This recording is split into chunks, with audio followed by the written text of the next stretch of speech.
It's Morning Edition from NPR News. I'm Steve Inskeep. And I'm Mary Louise Kelly. Almost 70 years ago, an American scientist visited the Italian seaside town of Piave. Good morning, 9 minutes past 8 o'clock. Normal high temperature for this date is 77. Yesterday's official high was 78. Weather Service predicts a high temperature today of about 83. Right now at our studios on North Monroe Street, we have got fair skies on this Friday morning. Current temperature is 60 degrees here at Spokane Public Radio. Maybe later you can film our quarters down there, because we're literally jammed into what used to be a conference room. And it's kind of an open air room where we have sort of cubicles. I've sort of created one out of pieces of gear laying around. But I mean, I'm constantly getting interrupted by just the flow of people through this area. And I'm trying to edit pieces and edit stories a lot of times where it's a lot of distractions going on. It is rabid competition for this studio because it is the best studio in the building and everyone knows it. News production sounds like you're talking in a bathroom stall. This production studio over here, actually the mic sort of like hisses and clicks and you don't get very good sound. Plus you have the road noise. They actually used to have a door with soundproofing on it that you're supposed to put up against the window to try and stifle the noise. And you actually have to shut this door down here if you want to blot out noise from the lobby. That's how loud it gets. We don't need any of the codes or many of the codes, and if we were to ever try and set up in a facility today, we just couldn't build it this way. Well, our problem beyond simple problems is simply not having enough room, and not having enough room is a big one. This has been a wonderful space all these years. There's no way we could have afforded to do this any other area. People used to ask what the rent is, and we'd tell them, they say, oh my God, you guys are lucky. You can't imagine how lucky you are. But we've kind of ridden this ride as far as we can go, I think.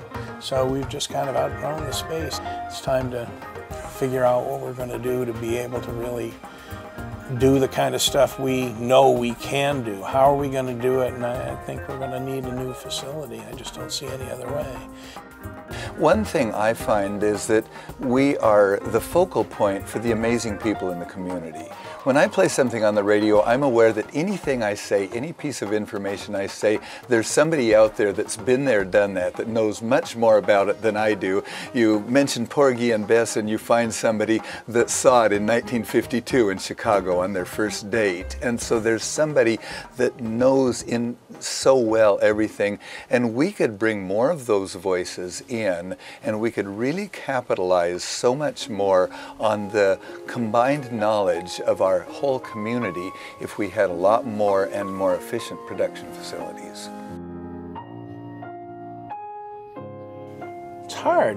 I mean, the physical plant is a hard place to be and still try and produce the kind of quality programs that we know folks expect us to produce, that we know how to produce, that we want to produce.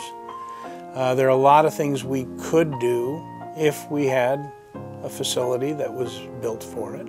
Right now we go out to other venues like the Bing or River Park Square or Riverfront Park, and I think we're always going to want to get out into the community.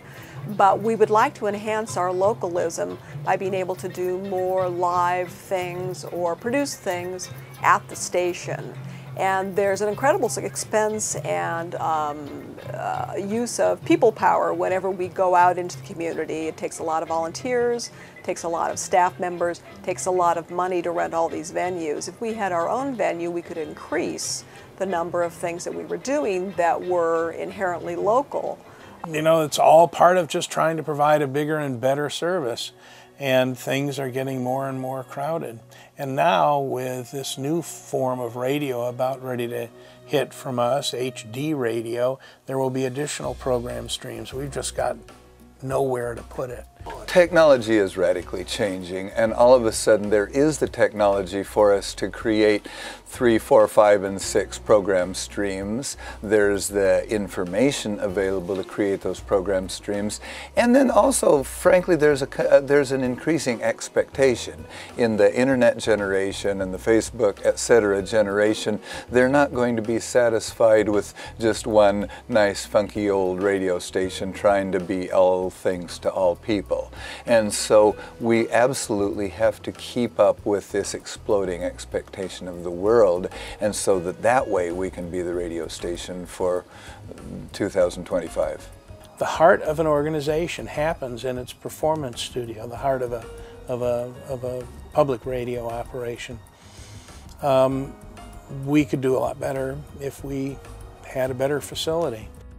Well, this building is the existing building that we're going to turn into offices, and we're standing right now in the empty lot that will turn into studio space. This will be state-of-the-art, a green constructed building, and give us enough space to finally produce correctly the kinds of shows that we've got the talent in-house to do right now, but we just don't have the space. So this will be the new space.